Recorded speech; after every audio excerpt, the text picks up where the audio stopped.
Hello dear student, welcome back. इस video में आपको पढ़ाने वाला हूं भारत में विदेशी आक्रमणकारियों के बारे में। भारत में विदेशी आक्रमणकारी जैसे यवन, शक, पहलव या कुषाण, इनके बारे में मैं आपको इस वीडियो में पढ़ाने वाला हूं। अगर आपको इसकी पीडीएफ चाहिए तो लिंक है डिस्क्रिप्शन बॉक्स में, तो वहां से जाके आप इसकी पीडीएफ को डाउनलोड कर सकते हो। तो चलिए इस वीडियो में पढ़ते हैं यवन, शक, पहलव और कुषाणों के बारे में। यह सूचना तो इसे आप जरूर पढ़ें। भारत में विदेशी आक्रमणकारी, तो सबसे पहले जान लेते हैं कि भारत में जो विदेशी आक्रमणकारी आए तो वो उनमें से पहले कौन आया, दूसरे नंबर पर कौन आया, तीसरे पे कौन आया और चौथे पे कौन आया। तो सबसे पहले आया था यवन। इन्हें इतिहास में लिखा गया है हिंद यवन के नाम से लिखा गया है, लेकिन ये वास्तविक में यवन थे। दूसरा आए थे शक, तीसरे थे पहलव। पहलव को कभी कभी इतिहासकारों ने पार्थियाई भी लिखा हुआ है। फिर आए थे कुषाण। तो इस तरह से इनका क्रम था, तो इसको आपको याद रखना है। देखिए यहां पर मैं थोड़ी चर्चा करना चाहूंगा, क्योंकि अंतिम मौर्य राजा बृहद्रथ की हत्या के बाद भारत में क्या हुआ था पहले वो जान लेते हैं। इसके बाद यवन, शक, पहलव और कुषाणों के बारे में जानेंगे। 185 ईसा पूर्व में मौर्य वंश के अंतिम राजा बृहद्रथ की हत्या करके पुष्यमित्र शुंग ने मगध के सिंहासन पर अधिकार किया, परंतु इतने बड़े विशाल साम्राज्य को वह संभाल न सका और कुछ समय बाद संपूर्ण साम्राज्य छिन्न भिन्न हो गया। क्योंकि जम्मूद्वीप, उस समय हमारे देश का नाम जम्मूद्वीप था, जम्मूद्वीप के कई राजाओं ने अपने आप को उसी समय स्वतंत्र घोषित कर दिया था। इसी कमजोरी का फायदा यवनों ने उठाया और 183 ईसा पूर्व में यवनों ने भारत पर आक्रमण किया और अफगानिस्तान, पाकिस्तान तथा पंजाब के बड़े भूभाग पर अधिकार कर लिया। पुष्यमित्र शुंग और उसके पुत्र अग्निमित्र ने पंजाब में कुछ यवन राजाओं को पराजित किया, लेकिन अफगानिस्तान और पाकिस्तान के भूभाग पर यवनों का अधिकार रहा। यवनों पर विजय पाने के बाद पुष्यमित्र शुंग ने अयोध्या, जो उत्तर प्रदेश में है, अयोध्या में 2 अश्वमेध यज्ञों का आयोजन करवाया, जिसका उल्लेख राजा धनदेव के अयोध्या लेख में किया गया है। तो चलिए यहां पर थोड़ी सी चर्चा कर लेते हैं। देखिए 185 ईसा पूर्व में क्या हुआ था कि पुष्यमित्र शुंग जो मौर्य वंश के सेनापति थे, तो उन्होंने क्या किया था कि मौर्य वंश के जो अंतिम राजा थे बृहद्रथ, उनकी हत्या कर दी थी। हत्या करने के बाद अब बहुत बड़ा विशाल साम्राज्य था, तो वो इतने बड़े विशाल साम्राज्य को संभाल नहीं सके, तो जो आसपास के राजा थे उन्होंने अपने आप को स्वतंत्र घोषित कर दिया था। इसी समय क्या हुआ कि 183 ईसा पूर्व में यवनों ने भारत पर आक्रमण कर दिया। यवनों ने सबसे पहले अफगानिस्तान, पाकिस्तान और पंजाब, इन पे अधिकार कर लिया। जब पुष्यमित्र शुंग को ये पता चला तो वो अपने पुत्र अग्निमित्र के साथ पंजाब पहुंचा। देखिए 2 पंजाब है, एक पाकिस्तान की तरफ है, एक भारत की तरफ है। तो जो भारत की तरफ पंजाब है, तो वहां जाके पुष्यमित्र शुंग और अग्निमित्र ने क्या किया कि जो यवनों ने कब्जा किया था तो उनको पराजित करके वापस अफगानिस्तान की तरफ उन्हें धकेल लिया था।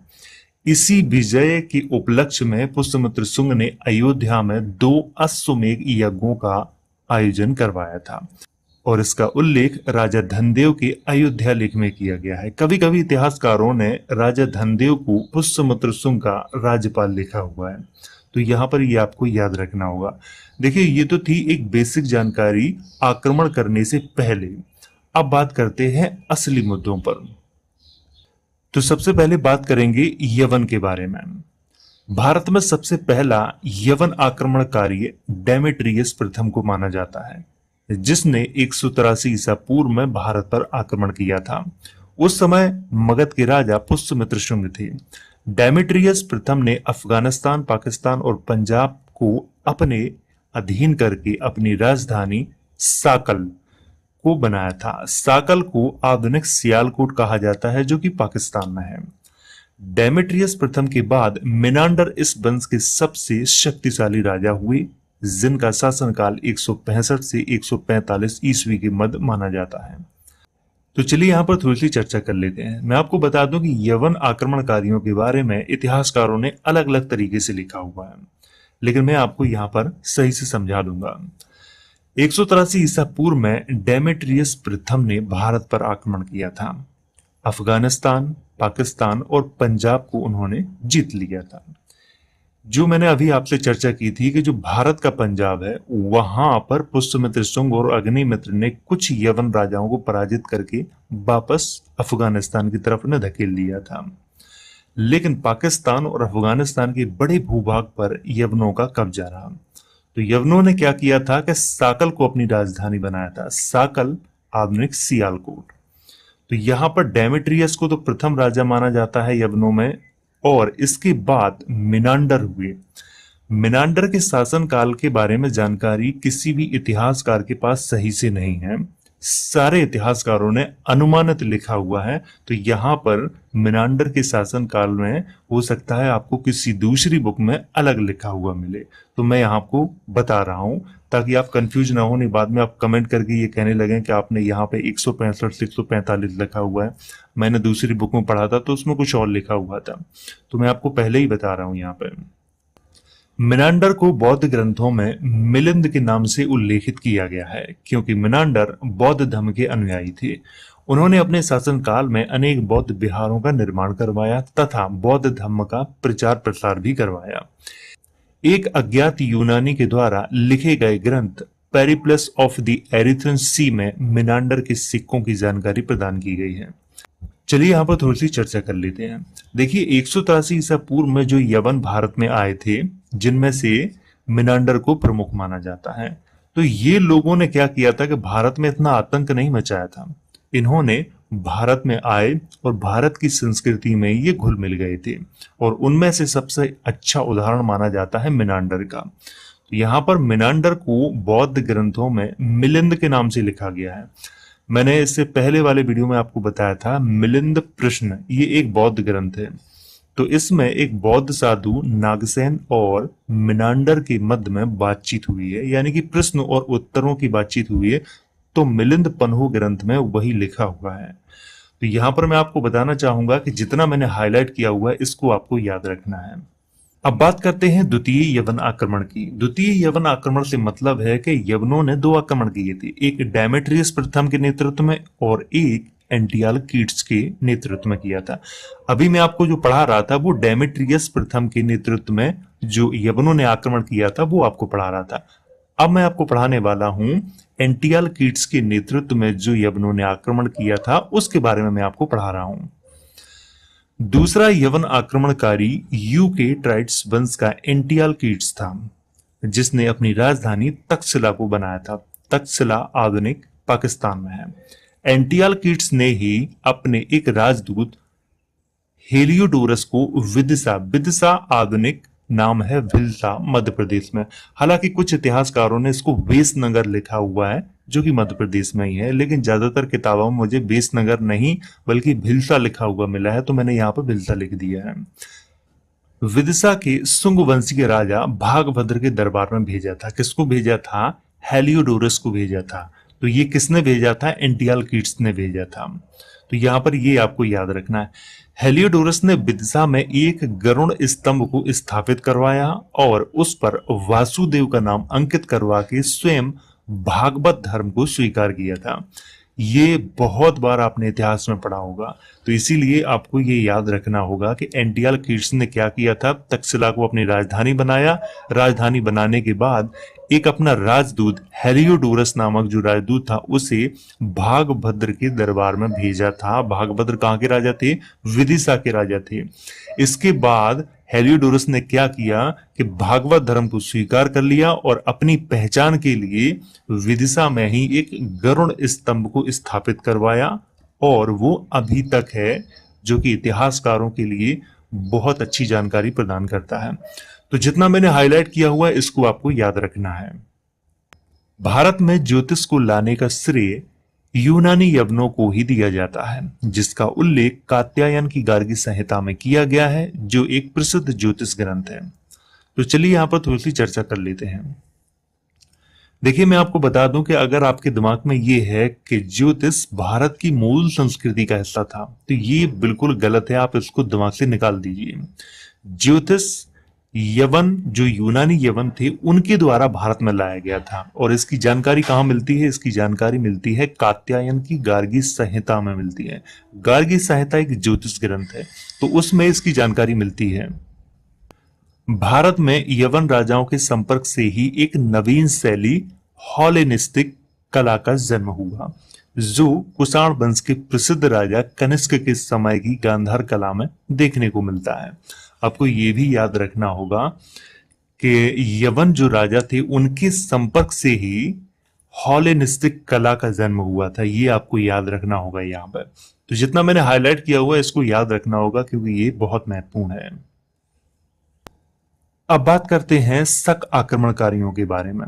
देखिए, मैं अभी आपको पढ़ा रहा था यवन आक्रमणकारियों के बारे में। यवन आक्रमणकारियों में सबसे मुख्य जो माना जाता है, जो पहला डेमेट्रियस प्रथम था, तो दूसरा जो यवन आक्रमणकारी था वो एंटिअल्किड्स था। ठीक है, तो उनको तो मैं आपको पढ़ा चुका हूं। और अब बात करते हैं शक आक्रमणकारियों के बारे में। यूनानियों के बाद भारत पर मध्य एशिया के शकों ने आक्रमण किया। दरअसल शक मध्य एशिया की एक बर्बर जाति थी जिसकी कुल 5 शाखाएं थीं और उन्होंने सबसे पहले अफगानिस्तान और पाकिस्तान के बड़े भूभाग पर अपना अधिकार किया। भारत में शकों की 2 शाखाएं महत्वपूर्ण मानी जाती हैं। पहली शाखा उत्तरी क्षत्रप और दूसरी शाखा पश्चिमी क्षत्रप थी। उत्तरी क्षत्रप तक्षशिला और मथुरा में तथा पश्चिमी क्षत्रप नासिक और उज्जैन में थी और शक राजाओं ने स्वयं को क्षत्रप कहा है। तो चलिए यहां पर थोड़ी सी चर्चा कर लेते हैं। मैं आपको बता दूं, यूनानियों के बाद भारत में शक आए और शक मध्य एशिया से आए हुए थे और ये बिल्कुल बर्बर जाति के लोग थे।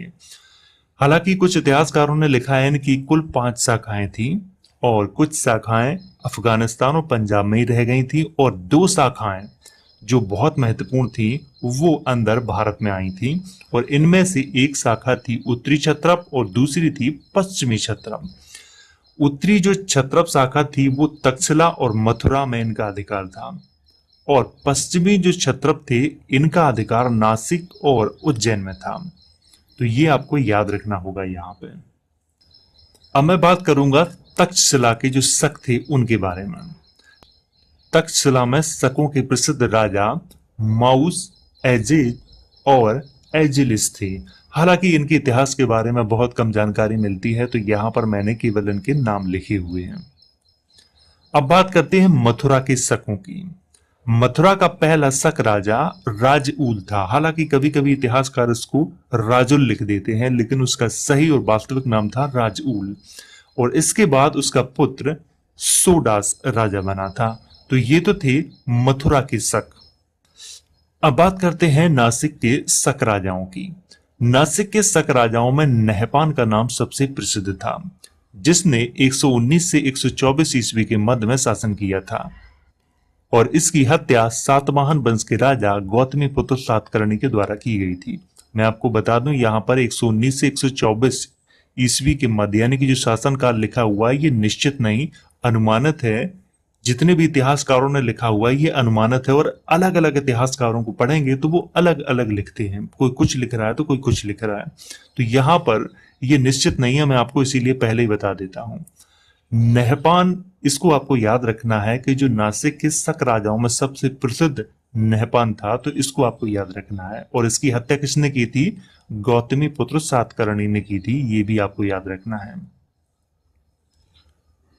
इसके बाद आते हैं उज्जैन के शक। उज्जैन के शक राजाओं में सबसे प्रसिद्ध राजा रुद्रदामन थे, जिनका शासनकाल 130 से 150 ईस्वी के मध्य माना जाता है। रुद्रदामन के द्वारा ही सुदर्शन झील का पुनर्निर्माण करवाया गया था, जिसका उल्लेख रुद्रदामन ने अपने जूनागढ़ अभिलेख में किया है।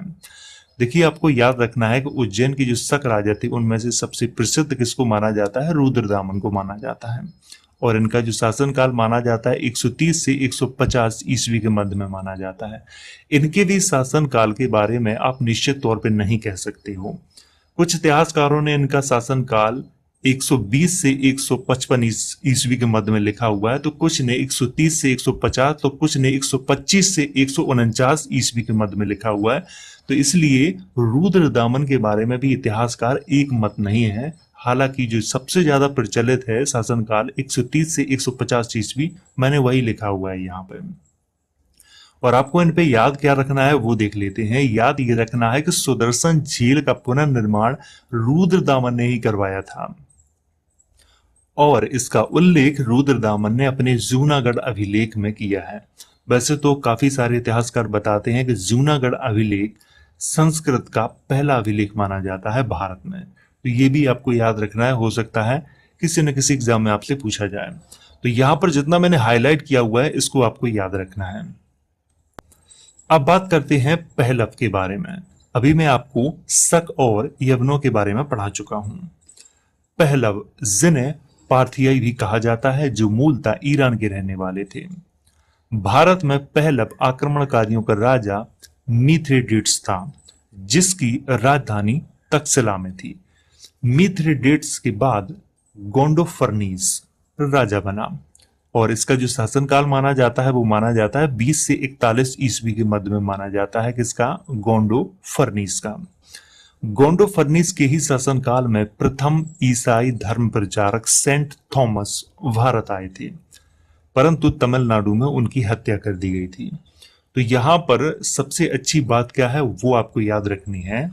गोंडोफर्नीस ये एक ऐसा राजा था और इसी के शासन काल में पहली बार ईसाई जो धर्म प्रचारक थे वो भारत में आए थे, लेकिन उनकी हत्या कर दी गई थी तमिलनाडु में। उनका नाम था सेंट थॉमस।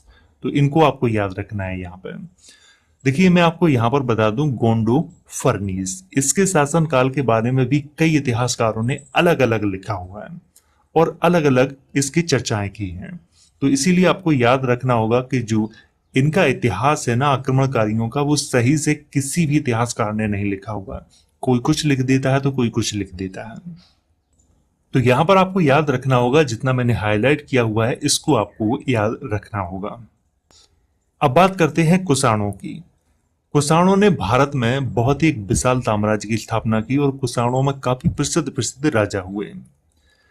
कुषाण मूलतः कहां के रहने वाले थे इस पर इतिहासकार एक मत नहीं है, परंतु चीनी ग्रंथों के अनुसार कुषाण यूची जाति की एक शाखा थी जो उत्तरी पश्चिमी चीन के कानस नामक प्रदेश में निवास करती थी। भारत में कुषाण वंश की स्थापना कुजुल कटफिसेस द्वारा की गई थी और उसने अपनी राजधानी पेशावर, आधुनिक जो कि पाकिस्तान में, पेशावर को बनाया था। मैं आपको यहाँ पे बता दूं, कुषाण कहाँ के रहने वाले थे। आपने इतिहास में पढ़ा होगा, तरह तरह की जगह वो लिखते हैं, लेकिन कहाँ के रहने वाले थे इसकी कोई भी जानकारी अभी तक किसी भी इतिहासकार को नहीं है। जितने भी इतिहासकार हुए सब ने चीनी ग्रंथों का सहारा लिया है और चीनी ग्रंथों ने जो लिखा है, अब वो सही है या झूठ है इसकी मैं पुष्टि नहीं कर सकता। जो चीनी ग्रंथों में लिखा है उसी के अनुसार भारतीय इतिहासकारों ने कुषाणों का निवास स्थान बताया है। तो ये आपको ये याद रखना होगा यहाँ पे। और कुषाण वंश की जो भारत में स्थापना है वो कहते हैं कुजुल कटफिसेस के द्वारा की गई थी और उसने अपनी राजधानी पेशावर में बनाई थी। कुषाण वंश के ही प्रसिद्ध राजा कुजुल कटफिसेस, बिम कटफिसेस और कनिष्क को माना जाता है। इनमें से सबसे महत्वपूर्ण माना जाता है कनिष्क को। कनिष्क एक बौद्ध धर्म के अनुयायी थे और इसीलिए इनको प्रसिद्ध राजा माना जाता है, क्योंकि इन्होंने बौद्ध धर्म में बहुत कुछ काम किया। ये समझ लो जितना सम्राट अशोक ने किया था उससे कम नहीं किया। हालांकि बौद्ध धर्म के बारे में खूब प्रचार प्रसार करवाया और कनिष्क के ही शासनकाल में महात्मा बुद्ध की पहली मूर्ति बनाई गई थी, ये भी आपको याद रखना है। और कनिष्क ने अपनी दूसरी राजधानी बनाई थी मथुरा में। एक पहले पेशावर में थी और दूसरी राजधानी थी मथुरा में। तो ये आपको याद रखना होगा यहाँ पे। हालांकि कनिष्क के बारे में मैं आपको आगे आने वाले वीडियो में जरूर पढ़ाऊंगा, क्योंकि उनके बारे में थोड़ी डिटेल से जानकारी आपको दूंगा। यहाँ तो मैं एक बेसिक चर्चा कर रहा था कि जो आक्रमणकारी भारत में आए उनकी एक बेसिक जानकारी आपको दे दूं। तो अगर वीडियो एक बार समझ में नहीं आया हो तो आप इसको दोबारा देख सकते हो, और अगर अच्छा लगा हो तो लाइक करो, शेयर करो, और आपका कोई सवाल है तो कमेंट करके आप मुझसे पूछ सकते हो।